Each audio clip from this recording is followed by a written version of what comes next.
Interference में की जगह स्लीट को यूज करो, ठीक है। अब डिफ्रैक्शन में क्या होता है, डिफ्रैक्शन में हमारे पास सिंगल स्लीट है। सो जनरली हमने ये देखा है, अगर आप एकदम खाली पीली टाइम पास करते हुए बैठे हो और आपके पास ब्राइट लाइट है, तो आप देखते हो कि ये कॉर्नर की जो शैडो आती है ना, वहां पर उस प्रकार से इंटेंसिटी का वेरिएशन रहता है।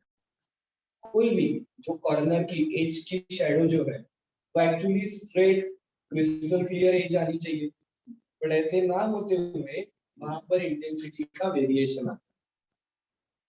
क्यों ऐसा? लाइट को स्ट्रेट लाइन में ट्रेवल करते हैं इंटेंसिटी। हाँ, तो मतलब यहाँ से अगर लाइट स्ट्रेट डायरेक्शन में आ रहा है, यहाँ पर आखिरी वेव आई, तो यहाँ पर आपको लाइट दिखना चाहिए, इसके बाजू बिल्कुल शैडो होनी चाहिए, पर ऐसे ना होते हुए यहाँ पर आपको इंटेंसिटी का वेरिएशन दिखाई देगा। देखना कभी भी अगर आप शैडो को, कोई भी शैडो ऑब्जर्व करोगे, तो जो कॉर्नर एज की जो शैडो है, it should be a crystal clear एक स्ट्रेट लाइन, ठीक है। वैसे ना दिखते हुए हमें वो वेरिएशन दिखता है इंटेंसिटी। क्यों होता है? लाइट तो स्ट्रेट लाइन में ट्रैवल करता है, लाइट का जो रेक्टिलिनियर प्रोपगेशन होता है, फिर ऐसा क्यों होता है? तो शायद से हमें एक चीज सोचनी पड़ेगी, क्या मेरी आवाज आ रही है क्या? कैसे आई? मैं बाहर से बोल रहा था, ये दरवाजा खुला, ये क्योंकि आवाज में सीधा सीधा बाहर चला जाना चाहिए। सही है ना? तो फिर आपको सब खुला आ रहा था किसी पर, आप कैसे आ, मतलब कैसे स्ट्रेट हुआ वो? तो ठीक है ना, ये अगर ओपनिंग है तो आवाज शायद से पहले बेंच तक आनी चाहिए, ये ऐसा पूरा मुड़कर स्लीपर उधर 90 डिग्री का, ये 90 डिग्री हो गया, इससे कर क्या उससे रिफ्लेक्शन हुआ, रिफ्लेक्ट होने के आ जाता है नीचे आके, कोई फॉर दैट मैटर मैं उस डायरेक्शन में खड़े रहकर बात करता हूं तो भी सुनाई देगा। क्यों होता है?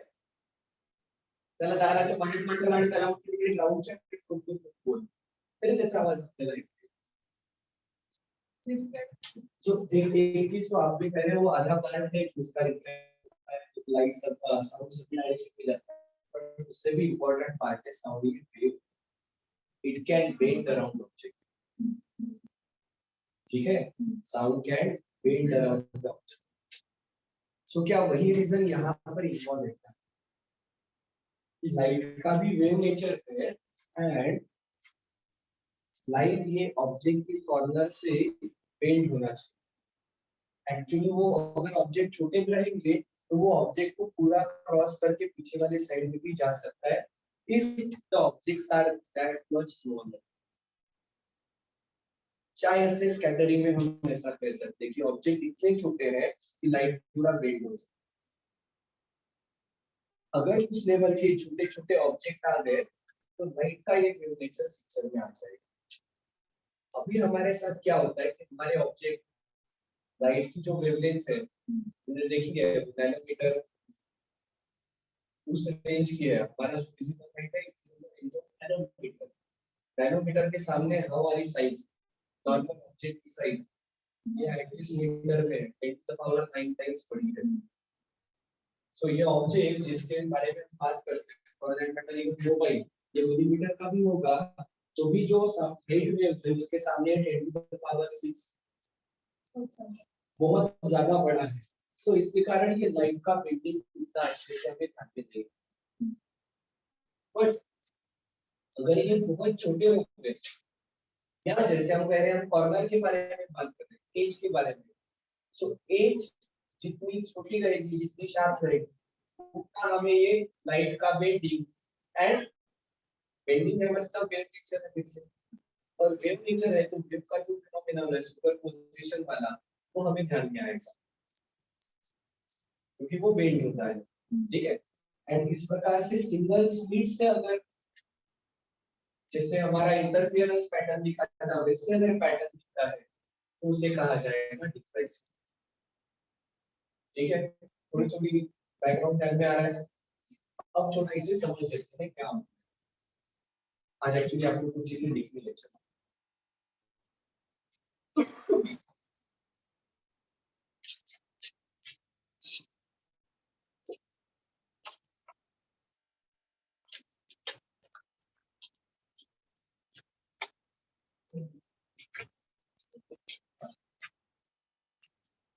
Diffraction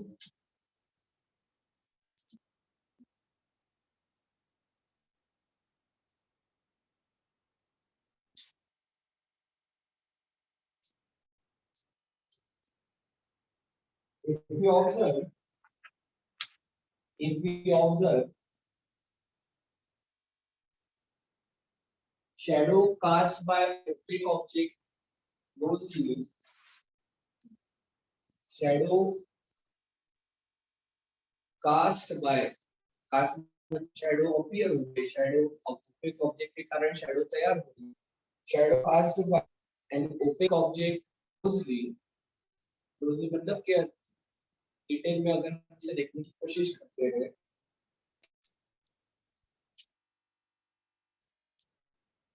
then close to the region of geometrical shadow then below the region of geometrical shadow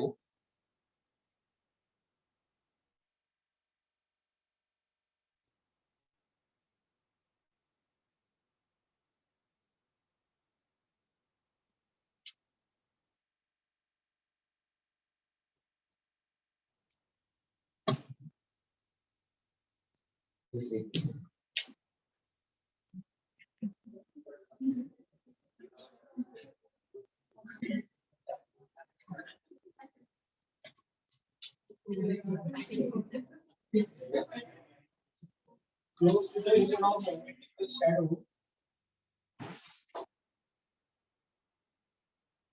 dark and bright region there are alternate dark and bright region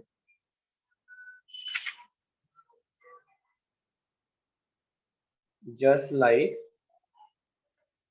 interference मतलब ज्योमेट्रिकली जहां पर शैडो दिखनी चाहिए थी रीजन में हमें alternate dark and bright band दिखते हैं जैसे कि इंटरफियरेंस में दिखे हैं ठीक है it seems that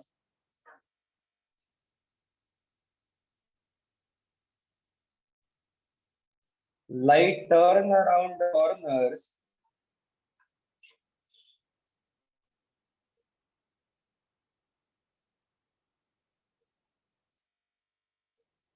and enter regions where we would expect shadow where we would expect shadow where we would expect shadow जहां पर shadow expect थी shadow दिखनी चाहिए ऐसा लग रहा था वहां पर light enter करता है वहां पर वैसे shadow दिखाई नहीं देती this beam of light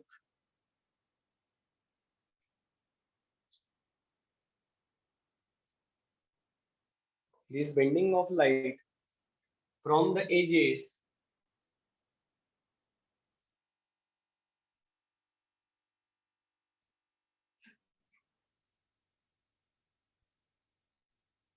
of smaller object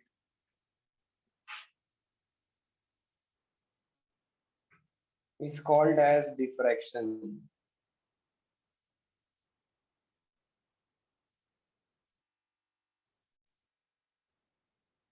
Is called as diffraction.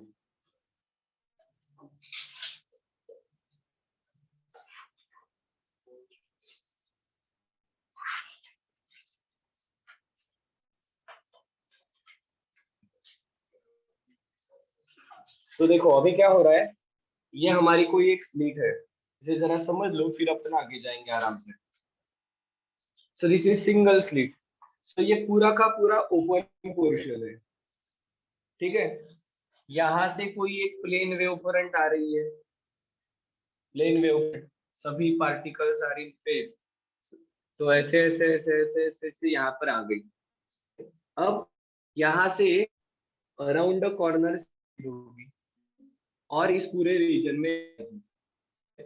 अब हम बात कर रहे हैं, कोई तो एक पॉइंट है P which is very long distance way from this, क्या इसे सोर्स कहेंगे या स्लिट कहेंगे, फ्रॉम दिस स्लिट, ये हमारा पॉइंट, ये काफी दूर है। ठीक है, अब यहाँ पर पहुंची हुई वेव्स ये फेज में है।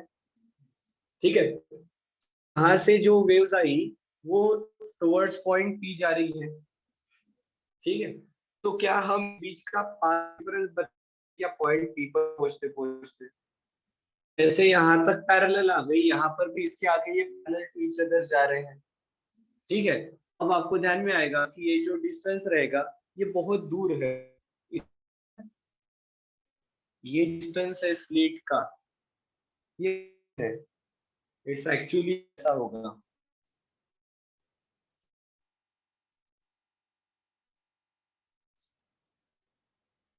ठीक है, सो ये जो डिस्टेंस है, यहाँ पर जो डिफरेंस आ रहा है स्क्रीन पर जहां पर ये पहुंच रही है, is not very much significant.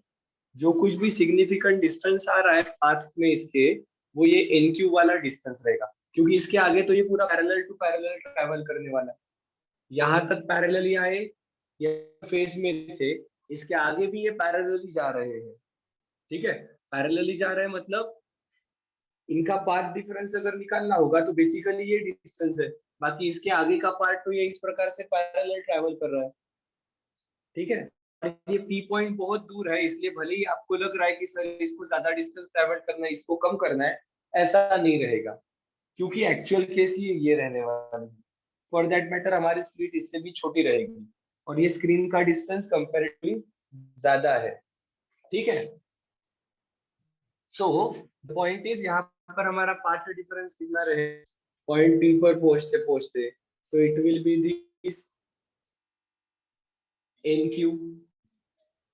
ठीक है, क्योंकि इसके आगे ये पैरेलल ट्रैवल कर रहे हैं, तो मैं क्या ऐसा लिख सकता हूँ यहाँ पर, path difference is L1P minus NP will be equal to NQ, क्योंकि ये आगे पैरेलली ट्रैवल जो कुछ भी डिफरेंस है वो ये वाला ही रहने वाला है। ठीक है, सो क्यू अगर डिस्टेंस है तो ये एंगल अगर थीटा है। ठीक है,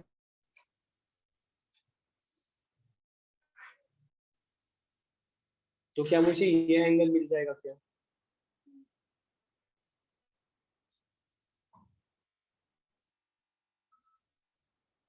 बता सकते हो ये एंगल कितना रहेगा? सॉरी मैंने थीटा दिया, क्या ये सही में थीटा रहेगा?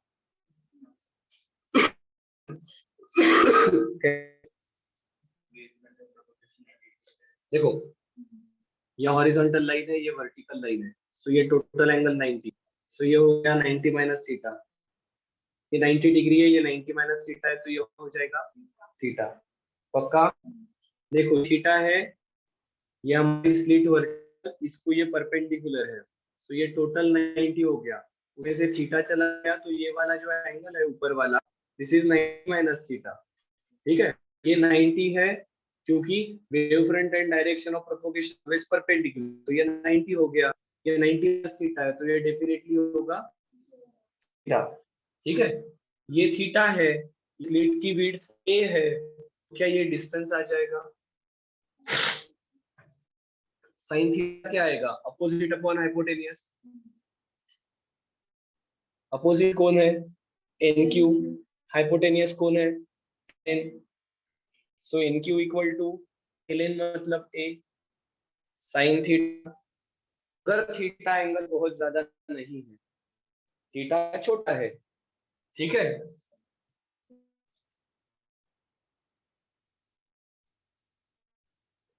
sin theta is nearly equal to, so N Q को क्या मैं ए थीटा लिख सकता? पक्का? सो मेरा पाथ डिफरेंस आ गया, पर भी हो सकता है, यहाँ हो सकता है, यहाँ हो सकता है, यहाँ सेंटर में हो सकता है। सो जो कुछ भी मेरा पॉइंट है पॉइंट पी चेंज होगा, क्या चेंज होगा इसमें से? ए चेंज होगा या थीटा चेंज होगा? पॉइंट पी चेंज हो गया, मेरा थीटा चेंज हो जाएगा। ठीक है, सो पॉइंट पी जो मतलब पॉइंट पहुंचते वक्त जो पाथ डिफरेंस रहता है, it is proportional to angle theta. और ये पाथ डिफरेंस आ रहा है, कितना आ रहा है? ए थीटा।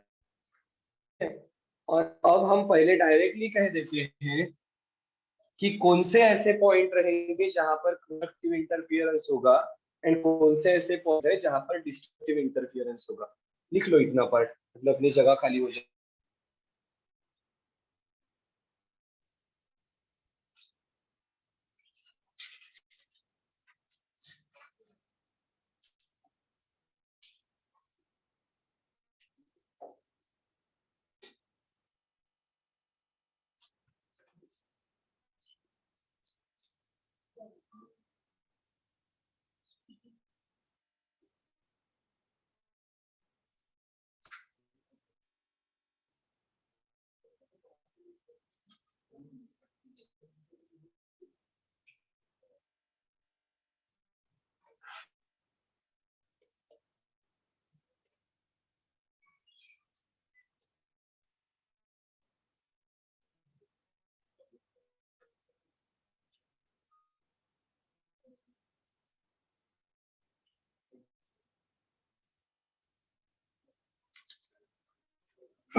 ये स्मॉल थीटा है।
चलो पहले भी समझ लेते हैं क्या लिखा है। रुक जा, पेन पेंसिल सब रख दो नीचे, जरा समझ लो। What we are talking about is diffraction. Diffraction मतलब क्या है? सो सिंगल स्लिट में से लाइट पास होता है, ठीक है। ये स्लिट बहुत छोटी होने के कारण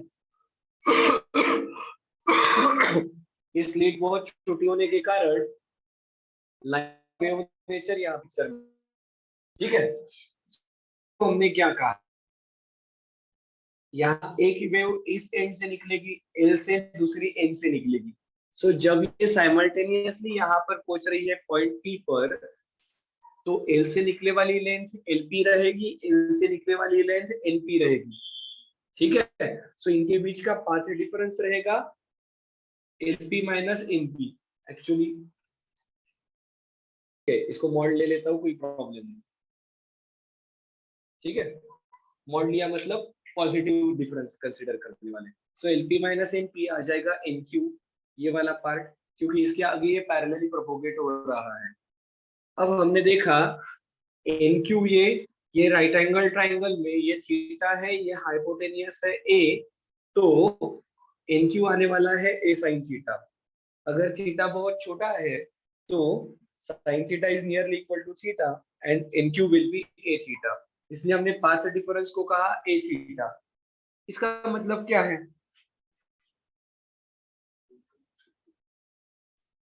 ए क्या है, स्लिट की विड्थ, ठीक है।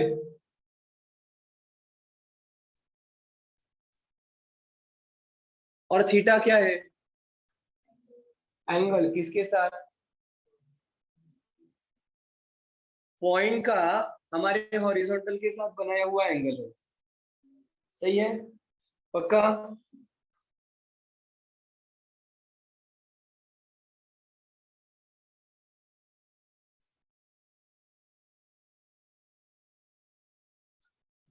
पॉइंट पी ने हॉरिजॉन्टल के साथ बनाया हुआ एंगल है, ठीक है।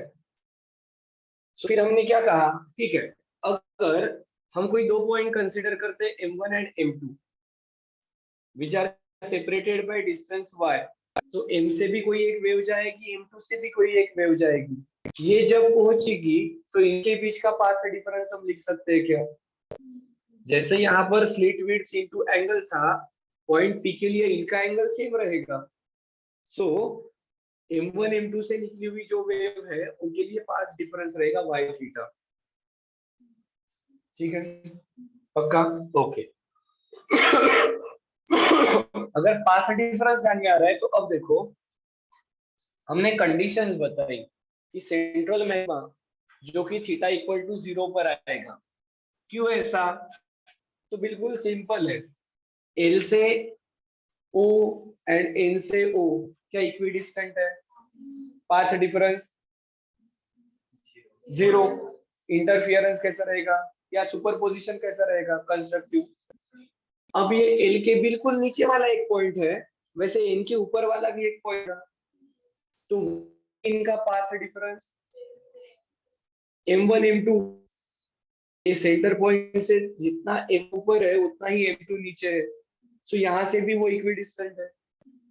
सो इसका मतलब L से निकलने वाली वेव, N से निकलने वाली वेव, फॉर दैट मैटर इस N के ऊपर के एवरी पॉइंट से निकलने वाली वेव के लिए there is another point which is in downward direction of M, so that वो जब पहुंचेगी तो उनके बीच का पाथ डिफरेंस 0 रहेगा, है ना।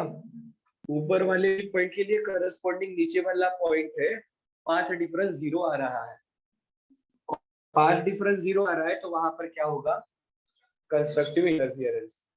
तो इसलिए हमने कहा सेंट्रल मैक्सिमा आपको मिलेगा मतलब पॉइंट पर। क्लियर है? अब इसके बाद सेकेंडरी मैक्सिमा कहां पर आएगा? तो उसके लिए थीटा रहेगा n+1/2 लैम्बडा बाय a। ये कंडीशन है, कैसे सेटिस्फाई होती है देखेंगे। मिनिमा के लिए that is zero interference, that is destructive interference, उसके लिए कंडीशन क्या रहेगी? Theta equal to n lambda by a। ठीक है, अब इतना क्लियर हो गया हमें कि हमें सेंटर पर क्या मिलने वाला है? ब्राइट स्पॉट, जिसको हमने कहा है इसका नाम है सेंट्रल मैक्सिमा। क्या कहेंगे इसे?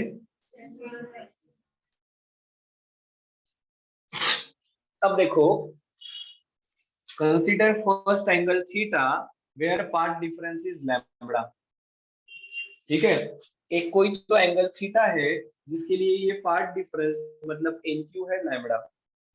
ठीक है, अब मतलब n की वैल्यू 1 आएगी, n की वैल्यू 1 मतलब थीटा क्या हो जाएगा? Lambda by theta equal to lambda by. ठीक है, पहला एंगल ले रहे हैं, n की वैल्यू 1 है तो थीटा हो गया लैम्बडा बाय a। ठीक है, अब हम क्या कह रहे हैं? Divide slit into two small parts of length a/2। इस स्लिट को मैंने दो छोटे पार्ट में डिवाइड किया, ये टोटल a है, सो ये a/2 रहेगा और ये भी a/2 रहेगा। क्या सही है? अब देखो, हाँ, इनके बीच का पाथ डिफरेंस मैं निकाल सकता हूँ क्या? क्या रहेगा फिर? अब इस स्लिट की विड्थ कितनी हो गई? एंगल कितना हो गया? पाथ डिफरेंस क्या आता है? Width of slit into angle. Width of slit into angle कितना आ रहा है? a/2 into lambda by a cancel आ गया लैम्बडा बाय 2। अब जब लैम्बडा बाय 2 है इसका मतलब क्या?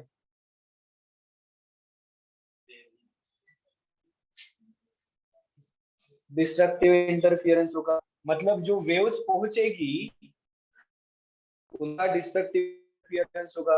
इंटेंसिटी मिनिमम रहेगी, 0 रहेगी। इसका मतलब क्या हुआ? आपको ध्यान में आया क्या? a/2 की स्लिट मैं कंसीडर कर रहा हूँ, मतलब मैं सिर्फ इतना पार्ट कंसीडर कर रहा हूँ, ऊपर वाला।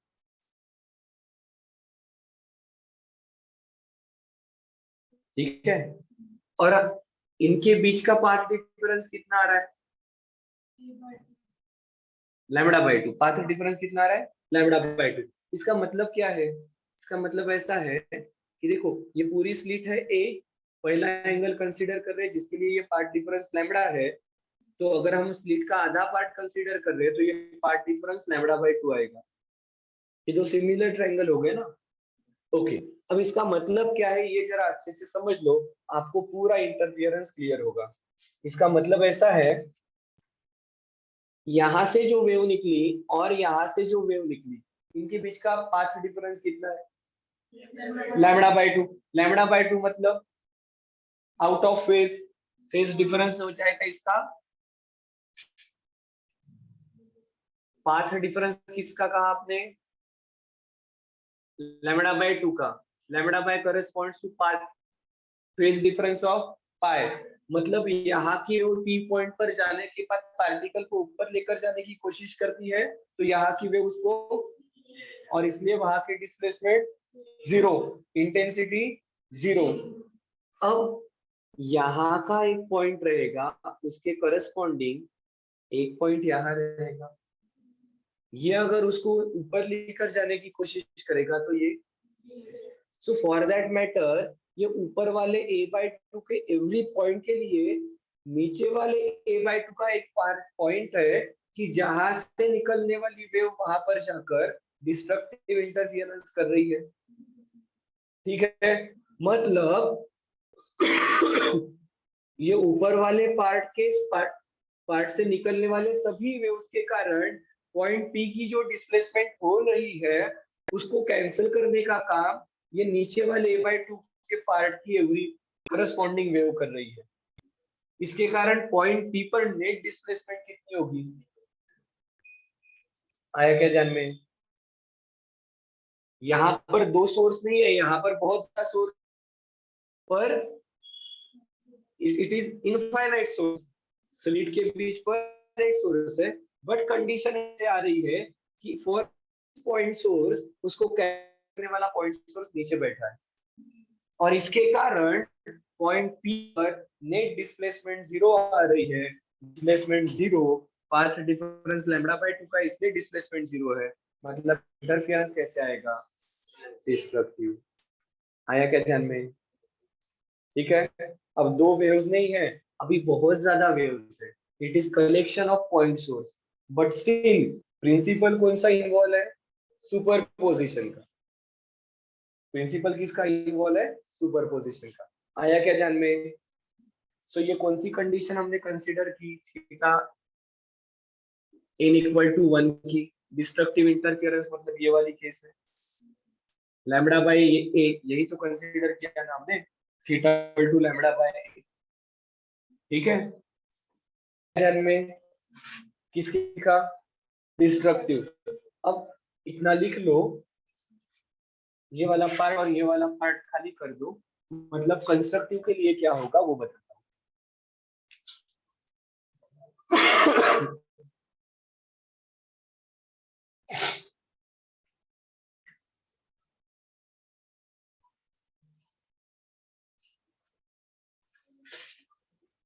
ये पार्ट हुआ है, ये लगे तो ऐसा लिखो, हाँ ये क्या है? Width of slit. ये कंसीडर कर, ये ऊपर वाला पार्ट कंसीडर करते वक्त हमने width of slit a/2 consider की। सो बेसिकली स्लिट को दो पार्ट में ब्रेक कर दिया, पूरे स्लिट को a/2 और a/2 के दो पार्ट में ब्रेक किया।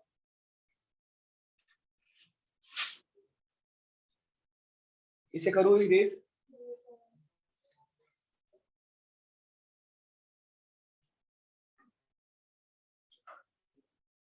देखो कोई सिर्फ रिलेशन लिखेगा ना, तो सिर्फ रिलेशन से ये ध्यान में नहीं आता है क्या हो रहा है। ठीक है,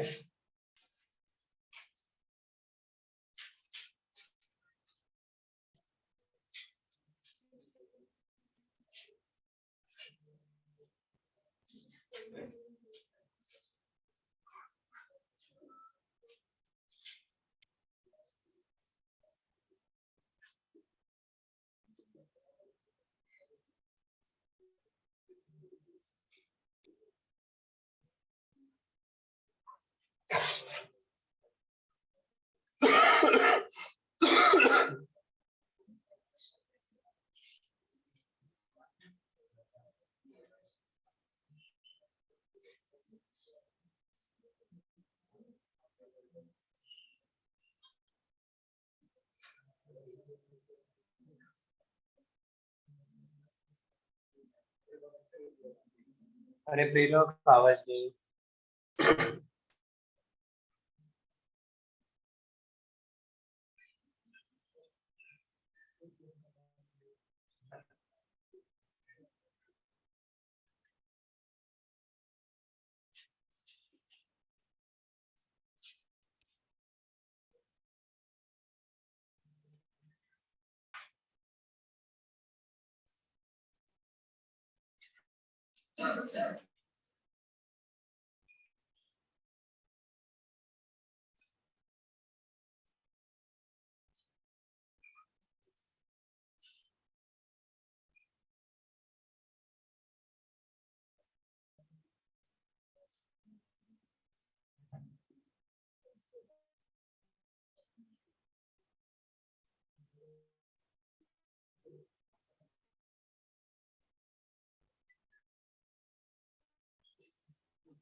चलो आगे का पार्ट देखो, ये बहुत बढ़िया है। सो देखो अब हम क्या कर रहे हैं, पहले यहाँ पर डिस्ट्रक्टिव के लिए n इक्वल टू 1 पुट किया था, ठीक है। क्यों? तो पहला पार्ट यहाँ पर क्लियर हो गया, जहां पर हमें पता है कि सेंटर पर मैक्सिमा है, ठीक है। फिर पहले डिस्ट्रक्टिव के लिए n इक्वल टू 1 पुट किया। क्यों सर n इक्वल टू 0 क्यों नहीं पुट किया? n इक्वल टू 0 पुट कर देते हैं तो थीटा इक्वल टू क्या आएगा? 0। 0 पर क्या है? Central maxima. इसलिए मिनिमा के लिए या डार्क पार्ट के लिए n इक्वल टू 1 से शुरुआत की। क्या सही है? अब 0 का तो काम हो गया, n इक्वल टू 0 मतलब थीटा इक्वल टू 0 पर हमारा क्या रहने वाला है? Right part. अब सेकेंडरी मैक्सिमा के लिए कंडीशन है theta equal to a plus 1/2 lambda by a। So value अगर मैं 1 पुट करता हूँ, एक क्या आ जाएगा? 1 plus 1/2 lambda by a। So this is 3/2 lambda by a। सही है। अब देखो अब हम क्या कर रहे हैं, जैसे स्लिट को इसके पहले 2 पार्ट में डिवाइड किया ना, वैसे अभी हम कह रहे हैं divide slit into 3 parts of width a/3। मतलब इसके 3 पार्ट कर दिए, 1 2 3, ठीक है। अब इसमें से पहले 2 स्लिट्स को कंसीडर किया, मतलब ये ऊपर वाला पार्ट, सही है। Consider first 2 slits. Slit width कितनी हो जाएगी? a/2 a/2 a/3 plus a/3 2a/3। अब पार्ट डिफरेंस कितना आएगा? स्लिट की विड्थ इनटू एंगल। स्लिट की विड्थ कितनी है?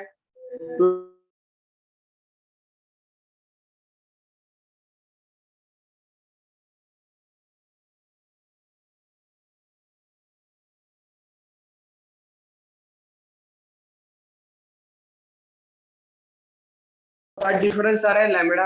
क्या ये इधर वाली कंडीशन है क्या? Path difference lambda, path difference lambda आया तो हमने क्या किया? स्लिट को 2 पार्ट में डिवाइड किया, जैसे ये 2 पार्ट है, पार्ट 1 एंड पार्ट 2। और फिर हमें क्या ध्यान में आया था कि इस पॉइंट के लिए कोई तो पॉइंट यहाँ पर अवेलेबल है जो एक दूसरे की डिस्प्लेसमेंट कैंसिल कर रहे हैं। इस पॉइंट के लिए कोई तो पॉइंट यहाँ पर अवेलेबल है जो एक दूसरे की डिस्प्लेसमेंट कैंसिल कर रहे हैं। इस पॉइंट के लिए कोई तो पॉइंट यहाँ पर अवेलेबल है जो एक दूसरे की डिस्प्लेसमेंट कैंसिल कर रहे हैं। मतलब इसका पूरा इफेक्ट ये नलीफाई कर देगा। मतलब ये पूरे पार्ट के कारण वहां पर डिस्प्लेसमेंट कितनी रहेगी? 0। जो कुछ भी वहां पर लाइट रहेगा, डिस्प्लेसमेंट रहेगी, it will B because of this a/3 वाला पार्ट। अब मुझे बताओ, इस सेंटर पर पूरी की पूरी स्लिट का लाइट कंट्रीब्यूट कर रहा था। अब ये जो पॉइंट है P, यहाँ पर सिर्फ इसका 1/3 पार्ट कंट्रीब्यूट कर रहा है। क्या इंटेंसिटी ज्यादा रहेगी या कम? कम। डार्क रहेगा या ब्राइट? डार्क रहेगा या ब्राइट रहेगा? ये दोनों भी वहां पर नेट डिस्प्लेसमेंट 0 कर रहे, पर ये बचा वाला a/3 वाला पार्ट, उसके कारण ब्राइट, ठीक है। और इसके कारण इस ब्राइट के बाद पहला डार्क आएगा, उसके बाद सेकेंडरी मैक्सिमा आएगा और उसकी इंटेंसिटी कम रहेगी। क्यों? क्योंकि अब पूरी की पूरी स्लिट में उसका 1/3 पार्ट कंट्रीब्यूट कर रहा है, ठीक है। इसके बाद वाली कंडीशन आएगी जब आप n इक्वल टू 2 पुट करोगे, ठीक है। वो कंडीशन बिल्कुल ऐसे आ जाएगी, सिर्फ आपको 4 पार्ट में डिवाइड करना पड़ेगा। n equal to 2 lambda by a आपका थीटा हो जाएगा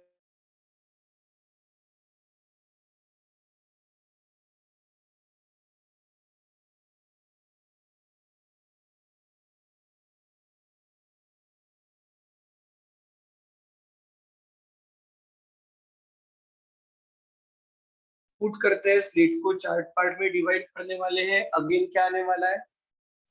डिस्ट्रक्टिव इंटरफियरेंस।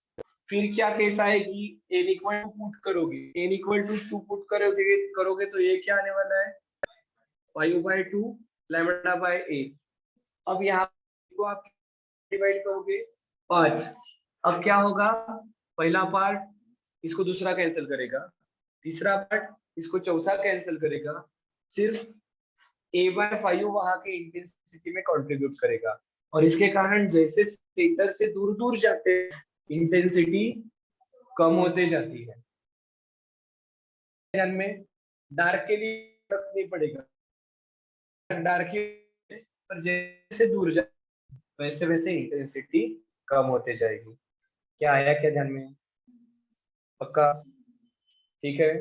यहाँ पर ऑफ सोर्स, हमें एक पॉइंट सोर्स और दूसरा पॉइंट सोर्स ऐसा कंसीडर करके आगे बढ़ना है।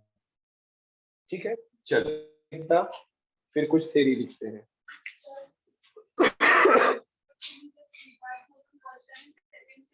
हाँ, okay, good question sir. Second and third क्या होगा? दोनों की डिस्प्लेसमेंट एक दूसरे के कारण कैंसिल हो जाएगी, सिर्फ बाय 3 के कारण नाही, हे दोन्ही चालले जातात त्याच्यामुळेच। ठीक आहे, 3 नळ आहेत, कोणतेही 2 बंद केले तर पाणी एकाच नळातून येणार आहे तसे।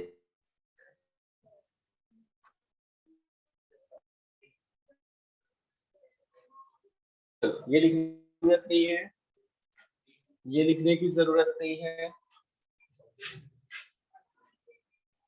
इतना लिखकर यहाँ तक हो गया सबका? आगे की थ्योरी बताओ।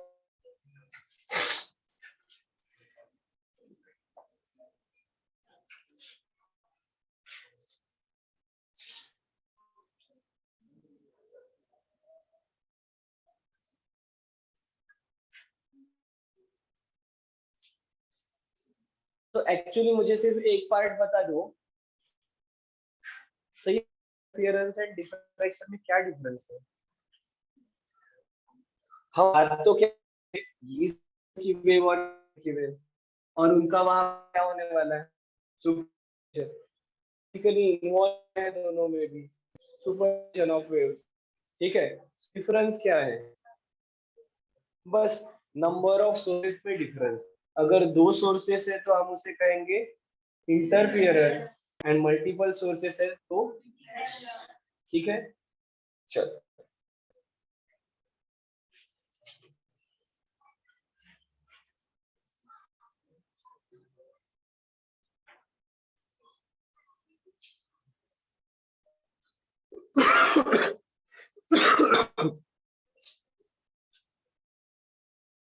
चलो, लगा सिर्फ कुछ क्लिक कर देता हूँ।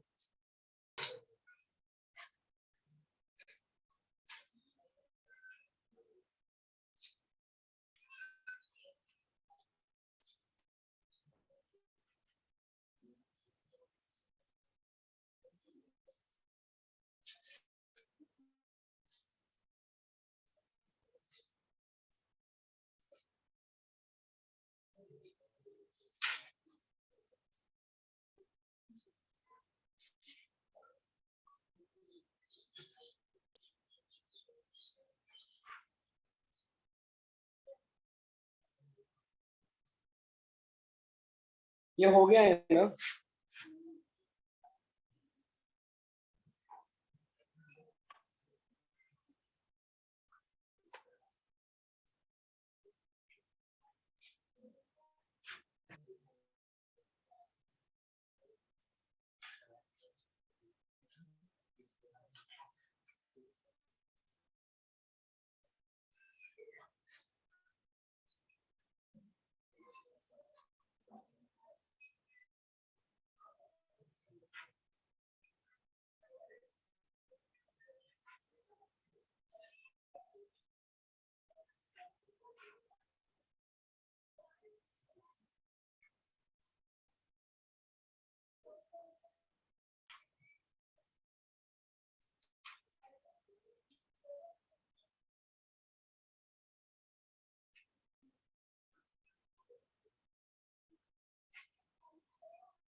चलो, सो ये तीन इंपॉर्टेंट पॉइंट है जो हमें पता होने चाहिए।